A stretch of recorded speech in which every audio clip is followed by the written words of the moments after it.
Good morning friend, मैं सुप्रिया स्वागत करती हूँ आपका डिकोड एग्जाम में। फ्रेंड, आज डेली करंट अफेयर्स की क्लास में हम डिस्कस करेंगे 19 अक्टूबर से रिलेटेड जितने भी न्यूज़ हैं, जितने भी इवेंट्स हैं जो हमारे एग्जाम के लिए इंपॉर्टेंट है, हम उन्हें के करके यहाँ डिस्कस करेंगे। तो आइए फ्रेंड स्टार्ट करते हैं आज की क्लास। और आज की क्लास में हमारा पहला प्रश्न है, निम्नलिखित में से किन उत्पादों के लिए एक उत्पादन लिंक प्रोत्साहन योजना PLI स्कीम शुरू किया गया? दूरसंचार, खाद्य उत्पादों, कृषि उत्पादों, उद्योग उत्पादों। तो फ्रेंड, इसका करेक्ट आंसर हो जाएगा ए, दूरसंचार उत्पादों के लिए एक उत्पादन लिंक प्रोत्साहन योजना शुरू की गई है।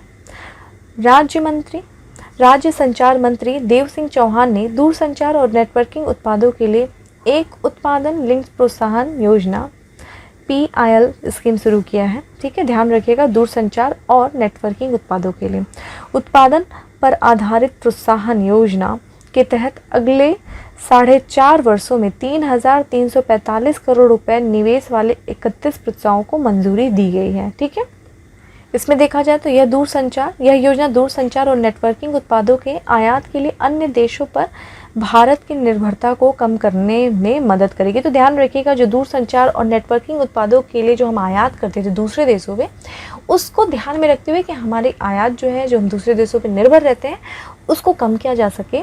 ठीक है, निर्भरता को कम करने के उद्देश्य से इस योजना को शुरू किया गया। और इसका मूल अगर उद्देश्य देखा जाए तो यह इस योजना का जो मुख्य उद्देश्य है, दूरसंचार और नेटवर्किंग उत्पादों के घरेलू विनिर्माण को बढ़ावा देना। ठीक है, तो इन्वेस्ट करके, किसमें इन्वेस्टमेंट करके, दूरसंचार और नेटवर्किंग उत्पादों में इन्वेस्ट करके घरेलू विनिर्माण को जब हम बढ़ावा देंगे तो हम क्या करेंगे, जो दूसरे देशों से हम आयात करते हैं, जो दूसरे देशों पर निर्भर रहते हैं, वो हमारी निर्भरता कम होने लगेगी। इसके तहत इंक्रीमेंटल इन्वेस्टमेंट एंड टर्नओवर को बढ़ावा देकर के मैन्युफैक्चरिंग को बढ़ावा दिया जाएगा। यह योजना 1 अप्रैल 2021 से प्रभावी रहेगी। और अगर PIL योजना के तहत जो कंपनियां जो चुनी गई हैं फ्रेंड, उनको जान लो, जैसे कि Nokia India, HFCL, Dixon technology, VVDN technology, Akash technology, JS India, Foxconn और फ्लेक्सटॉनिक्स जो है, ये सारी जो कंपनियां शामिल की गई हैं। तो जितने भी हम हार्डवेयर से संबंधित सारी चीज़ें जो दूसरे देशों से आयात करते हैं, उसको कम करने के लिए हम क्या करेंगे, घरेलू विनिर्माण को बढ़ावा देंगे। किस क्षेत्र में? दूरसंचार नेटवर्किंग के क्षेत्र में। ठीक है, ये चीज़ ध्यान रखिएगा। इसके लिए 3,335 करोड़ निवेश वाले 31 प्रस्तावों को मंजूरी दिया गया है। कब? अगले 4 सालों में। ठीक है, 4.5 सालों में। नेक्स्ट है, 2021 में हाल ही में जारी सरकार की अधिसूचना के अनुसार गर्भावस्था को समाप्त करने की गर्भकालीन सीमा है क्या है? 22 सप्ताह, 24 सप्ताह, 26 सप्ताह, 20 सप्ताह। तो फ्रेंड, इसका करेक्ट आंसर हो जाएगा बी, 24 सप्ताह कर दिया गया है। ठीक है, गर्भावस्था को समाप्त करने के लिए गर्भकालीन सीमा को। अब इसके बारे में देखें तो सरकार ने गर्भपात संबंधी नए नियम अधिसूचित किए, जिसके तहत कुछ खास किस्म की महिलाओं के मेडिकल गर्भपात के लिए गर्भ की समय सीमा को 20 सप्ताह से बढ़ा करके 24 सप्ताह, यानी कि 5 महीने पहले था और उसे बढ़ा करके अब 6 महीने कर दिया गया। और यहाँ पे ध्यान देने की बात है कि कुछ खास किस्म की महिलाओं को, इसमें अगर देखा जाए तो जो यौन उत्पीड़न की जो शिकार महिलाएं, जो बलात्कार और अत्याचार से जो बचने वाली जो महिला है, नाबालिग महिला जिनकी वैवाहिक स्थिति जो है गर्भावस्था के दौरान बदल जाती है, साथ ही जो शारीरिक रूप से जो विकलांग महिला है, उनकी सीमा को, ठीक है, उन महिलाओं की सीमा के लिए ये शामिल किया गया है। ठीक है, गर्भावस्था के दौरान जो गर्भपात से संबंधित नियम को उन महिलाओं को शामिल किया गया, जो खास किस्म की महिलाएं। कितना कर दिया गया? 20 सप्ताह से बढ़ा करके 24 सप्ताह, यानी कि 5 महीने से बढ़ा करके 6 महीने कर दिया गया है। यह नया नियम मार्च में संसद के पारित गर्भ का चिकित्सीय समापन संशोधन विधेयक 2021 के तहत अधिसूचित किया गया। और फ्रेंड, इसी में अगर पुराने नियम की बात करें, देखिए पुराना पहले था ना 12 सप्ताह किया गया था, यानी कि 3 महीने। ठीक है, और अगर 3 महीने पे भ्रूण होता था, उसका गर्भपात कराने के लिए एक डॉक्टर की सलाह लेनी पड़ती थी।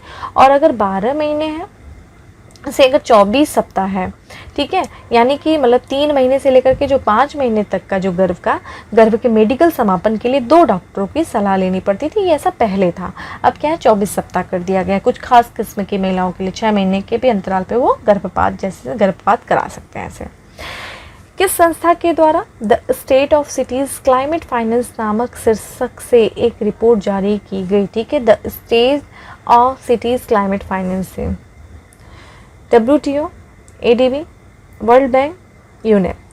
तो फ्रेंड इसका करेक्ट आंसर हो जाएगा सी, वर्ल्ड बैंक के द्वारा the state of cities climate finance नामक शीर्षक से एक रिपोर्ट जारी किया गया है। इसके बारे में देखें तो हाल ही में cities climate finance leadership alliance और विश्व बैंक ने the state of cities climate finance शहरों के जलवायु वित्त की स्थिति नामक शीर्षक से एक रिपोर्ट जारी किया। किसने, देखिए ध्यान रखिएगा, वर्ल्ड बैंक, विश्व बैंक ने और cities climate finance leadership alliance और विश्व बैंक, दो लोगों ने the state of cities climate finance नामक शीर्षक से एक रिपोर्ट। तो ध्यान रखिएगा, देखिएगा जो सिटीज़ क्लाइमेट के लिए जो फाइनेंस से संबंधित जो है उनके लीडरशिप का गठबंधन है ये। और इस रिपोर्ट के अनुसार 2017-18 के वार्षिक रूप से शहरी जलवायु वित्त अर्बन क्लाइमेट फाइनेंस में औसत 384 अरब डॉलर का निवेश किया गया था। ठीक है, तो ये चीज़ ध्यान रखिएगा। और दक्षिण एशिया और उप सहारा अफ्रीका सहित कई विकासशील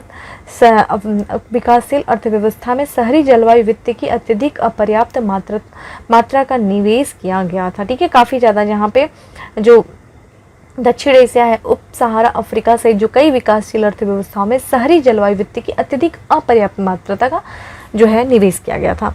शहरी जलवायु वित्त प्रवाह OECD यानी कि organisation of economic cooperation development देशों और चीन में अत्यधिक केंद्रित थी। इस रिपोर्ट में ऐसा बताया गया। और फ्रेंड अगर हम लोग बात करें इसके बारे में, तो जिसकी हम लोग बात कर रहे हैं, अगर हम यहाँ पे देख लें कि जो cities climate finance leadership alliance है, ये क्या है इसके बारे में कि ये 2030 तक, ठीक है ध्यान रखिएगा, 2030 तक जो शहर के स्तर की जलवायु है उनकी कार्यवाही के लिए जो आवश्यक वित्त होते हैं उनको उपलब्ध कराने हेतु ये प्रतिबद्ध नेतृत्वकर्ताओं का गठबंधन है, लीडर्स। ठीक है, और इसका उद्देश्य क्या है, जो वैश्विक स्तर पर जो शहरी उपराष्ट्रीय जलवायु परियोजना होती हैं, जो संरचना होती हैं, उनमें निवेश हेतु अगर किसी वित्त जो निवेश हेतु जो संबंधी कमी होती है, निवेश से संबंधित जो कमियां होती हैं उनकी पूर्ति कराना ये अलायंस का काम होता है। ठीक है, इसीलिए इसका गठबंधन किया गया। ठीक है, ये चीज़ ध्यान रखिएगा।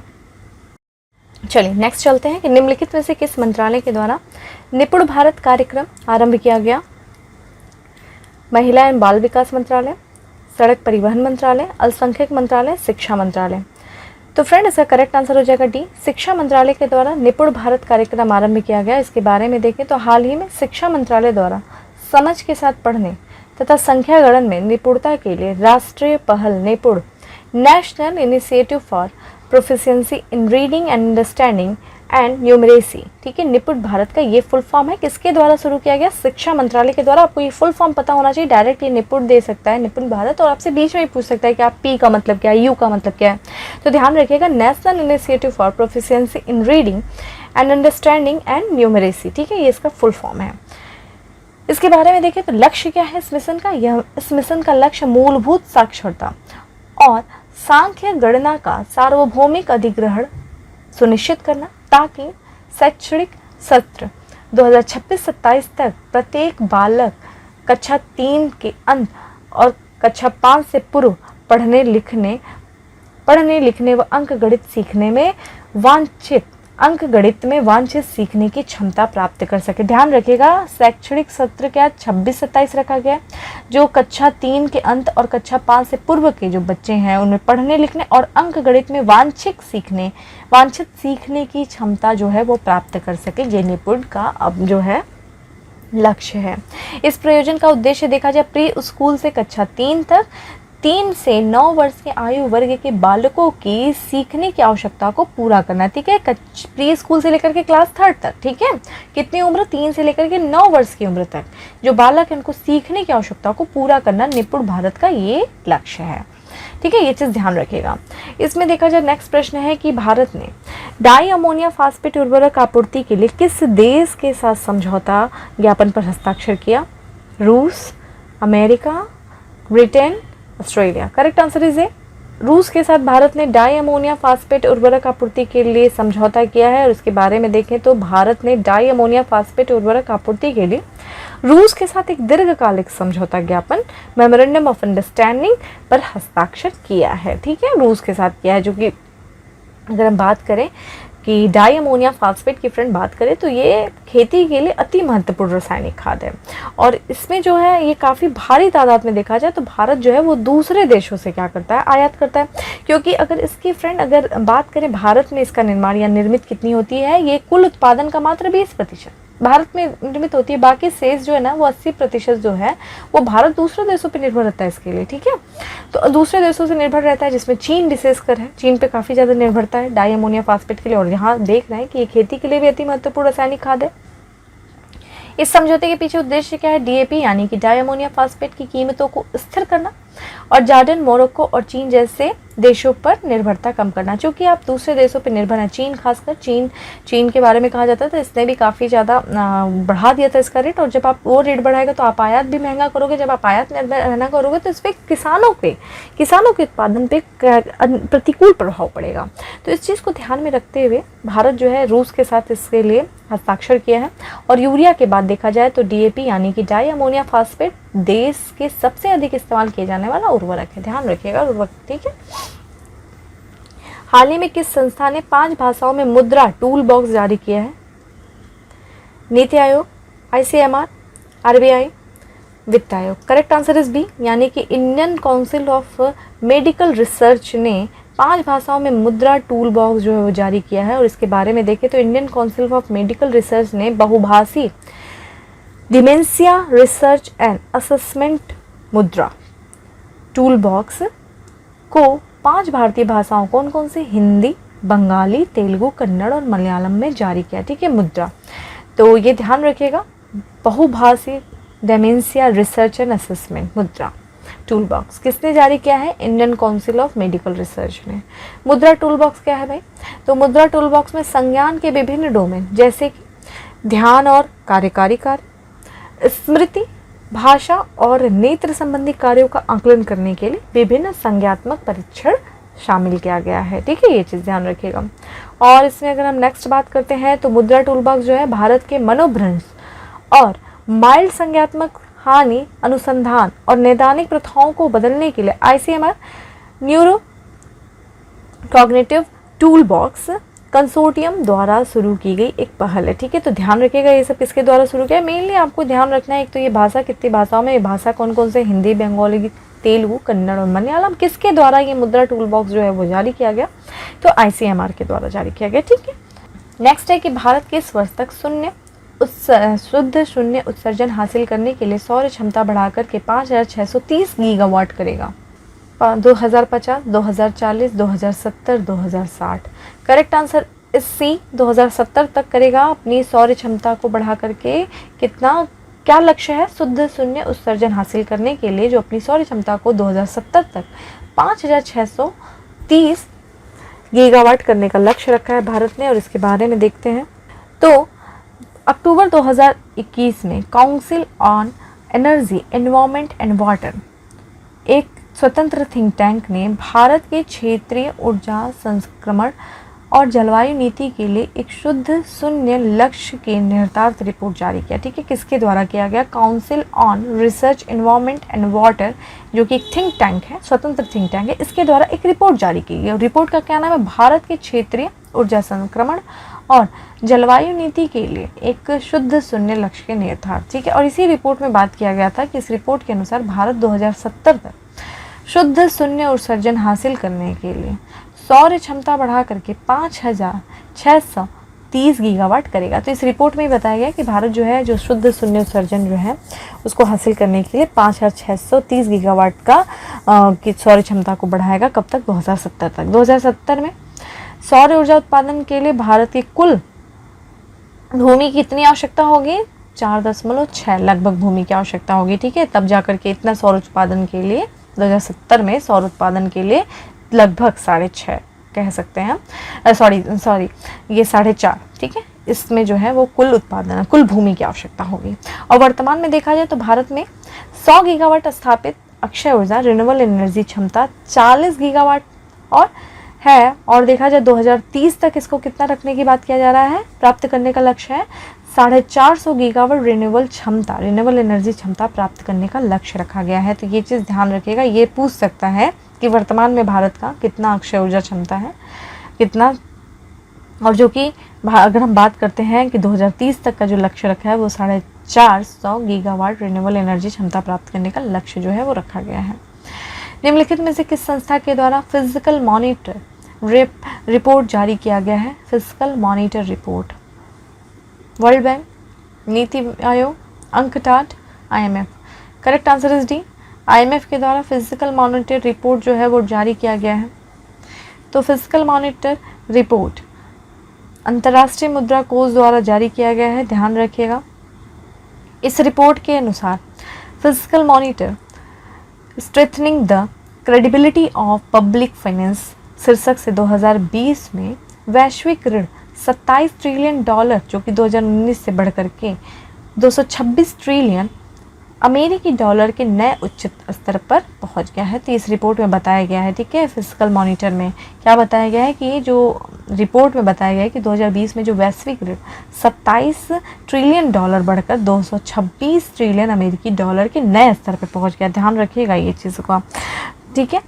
और इसमें क्या बताया, 2026 में भारत का कर्ज लगभग 90.6% बढ़ने का अनुमान है, ठीक है। जैसा कि स्थिति पेंडेमिक की वजह से कई देशों की स्थिति काफ़ी खराब है और ऋण संकट में 2021 में गरीबी में अधिक लोग शामिल हो सकते हैं जो पूर्व महामारी के स्तर से लगभग 65 से 75 मिलियन अधिक होने का अनुमान है। और फ्रेंड इसी रिपोर्ट में ये भी बताया गया है कि जो 2020 में जो वैश्विक ऋण है वो 97.8%, ठीक है, बताया गया है। और जबकि 2021 में, ठीक है, जो ऋण है वो 96 पॉइंट, इसमें ये भी बताया जा रहा है कि हो सकता है अनुमान तक कम भी हो। और जो वैश्विक ऋण, जो वैश्विक ऋण है, जो वैश्विक सरकारी ऋण है वो 2021 और 2022 में प्रति वर्ष सकल घरेलू उत्पाद के लगभग 1% की गिरावट की उम्मीद भी बताई जा रही है। जो सरकारी जो वैश्विक ऋण है उसमें गिरावट की बात करी जा रही है 21 और 22 वाले, 2021 और 2022 में, ठीक है। और आप मुझे कमेंट बॉक्स में IMF के बारे में बताएंगे, ठीक है। IMF के बारे में बताइए, कब इस्टेब्लिश हुआ, किस वर्ष हुआ, IMF के द्वारा कौन सी रिपोर्ट जारी की जाती है, ये आप मुझे बताएंगे। WHO ने किस वर्ष तक मेनिंजाइटिस को हराने के लिए पहला वैश्विक रोड मैप तैयार किया है? मेनिंजाइटिस को हराने के लिए देखिए WHO ने एक रोड मैप तैयार किया और ये पहला वैश्विक रोड मैप जारी किया है। और इसके बारे में देखा जाए तो 2030, 2040, 2050, 2025। तो फ्रेंड इसका करेक्ट आंसर हो जाएगा ए, 2030 तक मेनिंजाइटिस को हराने के लिए पहला वैश्विक रोड मैप तैयार किया है किसने? WHO ने। उसके बारे में देखें तो विश्व स्वास्थ्य संगठन WHO ने अपने सहयोगी, कौन कौन से सहयोगी, यूनिसेफ है, पाथ है, गेट्स फाउंडेशन सही, जो इनके सहयोगियों की सहायता से, यानी कि WHO अपने सहयोगियों के साथ मिलकर के मेनिंजाइटिस को 2030 तक हराने के लिए पहला वैश्विक रोड मैप तैयार किया है। मेनिंजाइटिस के बारे में अगर बात करें फ्रेंड, तो जिससे हर साल सैकड़ों हजारों लोगों की जानें जाती हैं, एक सूजन संबंधी बीमारी जो मस्तिष्क और रीढ़ की हड्डी को घेरने वाली झिल्लियों को प्रभावित करती है। ध्यान रखिएगा, ये प्रभावित जो करता है, क्षेत्र पूछता है कि जो भी डिजीज़ होती है वो शरीर की अंगों को प्रभावित करती है, तो ये आप ध्यान रखिएगा, जो मेनिंजाइटिस है वो सूजन संबंधी बीमारी और मस्तिष्क और रीढ़ की हड्डी को ही प्रभावित करती है। जो मस्तिष्क और रीढ़ की हड्डी में जो घेरने वाली झिल्लियाँ उनको प्रभावित करती है। यह या तो बैक्टीरिया या वायरस के कारण होता है। फ्रेंड ये भी ध्यान रखिएगा, ये बैक्टीरिया से सबसे ज़्यादा प्रभावित करता है, जबकि बैक्टीरिया के कारण जो होने वाला जो मेनिंजाइटिस है वो काफ़ी गंभीर है। और इसी के वजह से, बैक्टीरिया की वजह से लगभग हर साल 2,50,000, ठीक है, 2,50,000 लोगों की मौत होती है। किससे? जो बैक्टीरिया से होने वाला मेनिंजाइटिस। और इसी कारण WHO ने जो वर्तमान का रोड मैप के अनुसार जो WHO और उसके सहयोगियों के द्वारा 2030 तक बैक्टीरियल मेनिंजाइटिस को ख़त्म करने और कुल मौतों को 70% तक कम करने का लक्ष्य रखते हैं, ठीक है, ये चीज़ ध्यान रखिएगा। अगला है कि भारत ने किस देश के साथ सीमा पर ट्रेन सेवाओं को बढ़ावा देने के लिए सहयोग किया है? Bhutan, Nepal, Afghanistan, Myanmar. Correct answer इस बी, नेपाल के साथ किया है सीमा पार ट्रेनों को बढ़ावा देने के लिए सहयोग समझौता। और इसके बारे में देखें तो भारत और नेपाल ने 3.15 बिलियन अमेरिकी डॉलर के 2 समझौते पर हस्ताक्षर किया, जिसका उद्देश्य क्या है? सीमा पार ट्रेन सेवाओं को बढ़ावा देना और क्षेत्रीय संपर्क और व्यापार में सुधार करना, ठीक है, इस चीज़ को ध्यान रखिएगा। तो कितना हुआ है, कितने बिलियन डॉलर का समझौता हुआ है भारत और नेपाल के बीच में? ये 3.15 बिलियन अमेरिकी डॉलर जो है उसका समझौता हुआ है। 2 जो समझौते हुए, जिसमें एक उद्देश्य क्या है? सीमा पर ट्रेन सेवाओं को बढ़ावा देना और क्षेत्रीय संपर्क और व्यापार में सुधार करना। प्रस्तावित रेल लाइन जो है वो काठमांडू तक रेलवे के विस्तार करने के लिए चीन की बोली के काउंटर के रूप में, ठीक है, चीन लगातार अपना दबदब मतलब प्रवेश करने का प्रयास कर रहा है नेपाल में, उसी को काउंटर करने के लिए भारत सरकार भी अपने तरीके से नया प्रयास कर रही है, अपने संबंधों को मजबूत करने का प्रयास कर रही है, व्यापार को बढ़ा करके, क्षेत्रीय संपर्क को बढ़ा करके, और वो से जो होगा ये किस तरीके से ट्रेनों की सेवाओं को बढ़ा करके, इन सारी चीज़ों से जो हम नेपाल से अपने संबंधों को सुधार सकते हैं, चूँकि संबंध हमारे बहुत अच्छे मजबूत कर सकते हैं और मजबूत, क्योंकि जैसा चीन जिस तरह की नीति अभी हमने मालदीव में भी देखा, ठीक है, कि किस तरीके से वाणिज्य दूतावास की स्थापना की जा रही है, खोलने की वहाँ पे अनुमति दी गई है, और चीन भी लगातार वहाँ पे अपनी अनुपस्थिति बना रहा है।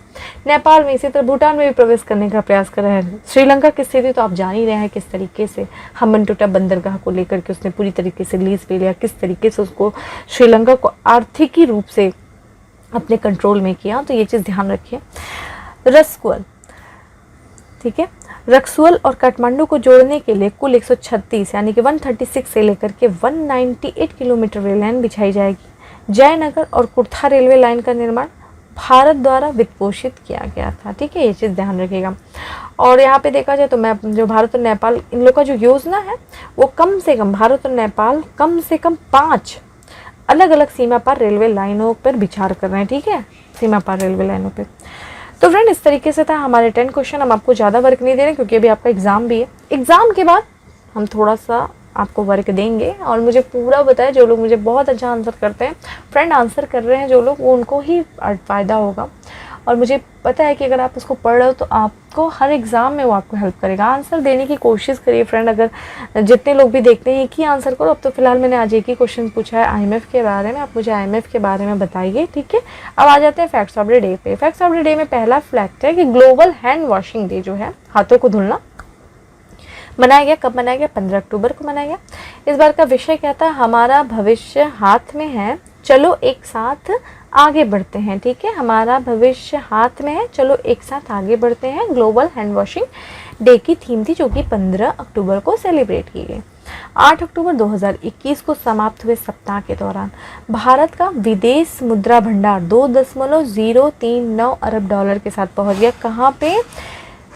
639.519, यानी कि देखा जाए 639.519 अरब डॉलर। ध्यान रखिएगा 639.519 अरब डॉलर, ये हमारा विदेशी मुद्रा भंडार है। और ये ध्यान रखिएगा, ऐसे डेटा जो है वो पूछ सकते हैं आपके एग्जाम में, ठीक है। पीसीएस का भी एग्जाम आने वाला, पूछ सकता है, क्योंकि अभी ये 8 अक्टूबर तक ये था। पूर्वकालिक सदस्य दिवाला और दिवालियापन बोर्ड ऑफ इंडिया को IBBI के अध्यक्ष के रूप में जो एक अतिरिक्त प्रभार दिया गया। किसे दिया गया है? नवरंग सैनी को। Standard and poor global company CRISIL limited के प्रबंध निदेशक और मुख्य कार्यकारी अधिकारी बने कौन बने? अमीश मेहता, ठीक है। विश्व दृष्टि दिवस 2021 मनाया गया। कब मनाया गया? 14 अक्टूबर को मनाया गया। इस बार की थीम क्या थी? लव योर आईज, ठीक है। तो विश्व दृष्टि दिवस जो 14 अक्टूबर को मनाया गया, इस बार की थीम क्या थी? Love your eyes. Guinness book of world record के अनुसार दुनिया का सबसे उम्रदराज जीवित पुरुष कौन बन गए हैं? वो 112 वर्षीय हैं, जिनका नाम है फुएंते गार्सिया, जो कि स्पेन से संबंधित है। मोस्ट इंपॉर्टेंट, देखिए जापान से कोई नहीं है, तो देखिए जनरली जापान में जो लोग होते हैं, ज़्यादा उम्रदराज लोग व्यक्ति होते हैं, तो गिनीज बुक में इनका नाम दर्ज हुआ। ये दुनिया के सबसे उम्रदराज जीवित पुरुष बने हैं, जो कि 112 वर्ष के हैं। फुएंते गार्सिया हैं ये। अगला है भारत का 29वां यूनिकॉर्न स्टार्टअप बना लीसियस, ठीक है। लीसियस जो है ये 29वां यूनिकॉर्न स्टार्टअप बना है। RBI ने इमीडिएट पेमेंट सर्विस को से होने वाले ट्रांसफ़र की सीमा 2 लाख से बढ़ा करके कितनी कर दी? 5 लाख कर दी, ठीक है। तो इमीडिएट पेमेंट सर्विस में जो पहले 2 लाख थी ट्रांसफ़र सीमा, उसको बढ़ा करके 5 लाख कर दिया गया है। Crypto exchange company coin DCX ने अपना नया ब्रांड एम्बेसडर नियुक्त किया। किसको? अमिताभ बच्चन को, ठीक है। ये चीज़ ध्यान रखिएगा, crypto exchange company coin DCX ने अपना नया ब्रांड एम्बेसडर अमिताभ बच्चन को बनाया है। भारत की 11वीं महिला ग्रैंड मास्टर बनी दिव्या देशमुख, ठीक है। 14वां IPL 2021 का खिताब किसने दिया? देखिए चेन्नई सुपर किंग। आपको IPL के बारे में सब कुछ पता होना चाहिए, जैसे कि IPL का प्रायोजक कौन था फ्रेंड? वीवो था, ठीक है, प्रायोजक था। आयोजन देखिए UAE में। और अगर हम बात करें जो विजेता टीम कौन है फ्रेंड? ये 14वां IPL था 2021। और यहाँ पे विजेता टीम कौन है, चेन्नई सुपर किंग। इसका देखा जाए तो कप्तान कौन थे, महेंद्र सिंह धोनी थे। किसको हराए, उप विजेता कौन थी, कोलकाता नाइट राइडर्स। कप्तान कौन था, इयान मार्गन। और ऐसे ही आपको पता होना चाहिए सर्वाधिक रन किसने बनाए, सर्वाधिक विकेट किसने लिया गया। देखा जाए तो ऑरेंज कैप किसको मिला। ये सारी चीज़ें आप अच्छे से देख लेना। आईपीएल से संबंधित प्रश्न बिल्कुल पॉसिबिलिटी है पूछे जाने की आने वाले एग्जाम में। ऑक्सीजन पार्क का उद्घाटन किया गया, कहाँ किया गया, त्रिपुरा में किया गया। पारिस्थितिकी खतरों के लिए सबसे संवेदनशील देशों की सूची में शामिल किया गया, किसे किया गया, बांग्लादेश को किया गया। ठीक है, नेक्स्ट है, अब उत्तर प्रदेश स्पेशल देख लेते हैं कि हुनर हाट का आयोजन 16 से 25 अक्टूबर के बीच कहाँ किया जा रहा है। देखिए ये चल रहा है इस समय हुनर हाट, जो कि उत्तर प्रदेश में किया जा रहा है। हुनर हाट का आयोजन चल रहा है इस समय 16 से लेकर के 25 अक्टूबर के बीच में। गूगल के bug Hunter hall of fame के स्थान बनाने वाले मैंग किस राज्य में, उत्तर प्रदेश। ठीक है, प्रयागराज। ठीक है, ये चीज़ ध्यान रखिएगा। गूगल के bug Hunter hall of fame में स्थान बनाने वाले मैंग। भारत में सार्वजनिक परिवहन में रोपवे सेवा का उपयोग करने वाला पहला शहर बन गया कौन, वाराणसी। तो भारत में सार्वजनिक परिवहन में रोपवे सेवा का उपयोग करने वाला पहला शहर कौन सा है, वाराणसी। नेक्स्ट देख लीजिए कि किसके शोधकर्ताओं ने पता लगाया है कि प्रोस्टेट कैंसर की वृद्धि और विकास में एक DLX1 नामक जीन की महत्वपूर्ण भूमिका है। यह है कानपुर IIT। तो प्रोस्टेट कैंसर की वृद्धि और विकास में DLX नामक जीन की महत्वपूर्ण भूमिका का पता लगाने वाला जो शोधकर्ता है वो कानपुर IIT है। ठीक है, एथेनॉल उत्पादन में कौन सा राज्य पहले स्थान पे है, वो है उत्तर प्रदेश। तो उत्तर प्रदेश जो है वो जो है एथेनॉल उत्पादन में पहले स्थान पे। और आप मुझे ये बताएंगे कि उत्तर प्रदेश और किस किस मामले में आगे है, और किसके उत्पादन में उत्तर प्रदेश जो है वो प्रथम स्थान पे आता है या पहले स्थान पे आता है। ठीक है, आप मुझे उत्तर प्रदेश के बारे में ये बात बताएंगे। ठीक है, तो फ्रेंड आज का सेशन इतना ही था। आज हमने अप्रॉक्स 10 क्वेश्चंस लगाए और फैक्ट्स ऑफ द डे देखा, और मैंने आपको बोला IMF के बारे में बताने में, उत्तर प्रदेश के बारे में बताने में कि उत्तर प्रदेश जो है वो किन किन क्षेत्रों में, किन उत्पादन में पहले स्थान पे। और IMF के बारे में मुझे बताएंगे इसकी स्थापना कब हुई, किस वर्ष हुई, कौन कौन सी रिपोर्ट जारी करता है, कौन प्रमुख है, हेडक्वार्टर क्या है, आप मुझे इसके बारे में कमेंट बॉक्स में आंसर करेंगे। और फ्रेंड बाकी आपको जो डेली जो है हम लोग जो करंट अफेयर डिस्कस करते हैं उसकी जो PDF है वो डिकोड के टेलीग्राम ग्रुप पे आपको मिल जाएगी। तो आप डिकोड एग्जाम के टेलीग्राम ग्रुप को ज्वाइन कर लीजिए। वहाँ डेली करंट अफेयर्स जो डिस्कस किया जाता है उसकी PDF वहाँ पे अवेलेबल होती है। आप वहाँ पे जा करके जो है डेली उसको डाउनलोड कर सकते हैं। ठीक है, तो बाकी सेशन अच्छा लगा हो तो लाइक करना नहीं भूलें, ज़्यादा से ज़्यादा शेयर करें। फिर मिलते हैं अपने नेक्स्ट सेशन में, तब तक के लिए bye, have a good day, stay safe and stay happy.